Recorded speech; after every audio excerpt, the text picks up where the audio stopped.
ኦኬ በጣም አሪፍ። ይሄ ደግሞ 9ኛ ክፍል ላይ ያለ አብሶሉት ቫልዩ ኢኩዌሽን ነው። አብሶሉት ቫልዩ ኢኩዌሽን ሶልቭ ስናደርግ እንዴት ነው የምንደርግ? ለምሳሌ አብሶሉት ቫልዩ ኦፍ ኤክስ እኩል ይሆናል ኤ ከሆነ ምን ማለት ነው? ይሄ ማለት ኤክስ ኢኳልስ ቱ ኤ ኦር ኤክስ ኢኳል ቱ ኔጌቲቭ ኤ እንላለን ማለት ነው አይደለ? የስ ከአብሶሉት ቫልዩ ሲወጣ ኤ ሊሆን የሚችለው ወይ ኤ ነው ወይ ደግሞ ኔጌቲቭ ኤ ነው። ስለዚህ በዚህ መሰረት አንደኛው ቱ ኤክስ ፕላስ ዋን እኩል ይሆናል ኤክስ ማይነስ 7 ነው የሚሆነው። ኦር ማይነስ እናደርገዋለን። ይህችን ሶልቭ ስናደርጋት ምን እንመጣለች? ቱ ኤክስ ማይነስ ኤክስ ይመጣል፣ ወደዚህ ይመጣል። ያኛው ደግሞ ማይነስ 7 ማይነስ 1 ይመጣል።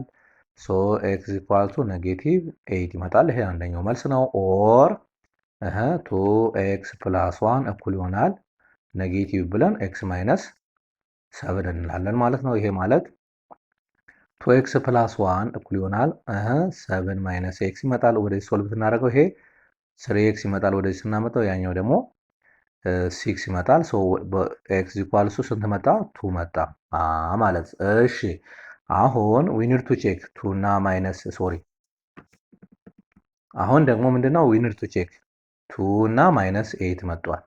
ግን ምንድነው ቼክ ማድረግ አለብን። ቼክ ስናደርገው ይመጣል ወይ ነው ጥያቄ። አሁን ሁለት ብተካ ምን ይሆናል? ሁለት አብሶሉት ቫልዩ ውስጥ ያለው 2 ሲባዛ በ2 4 ሲደመር 1 5 መጣ። እሺ 5 ያኛው 2 ሲቀነስ 7 ኔጌቲቭ 5 ይመጣ።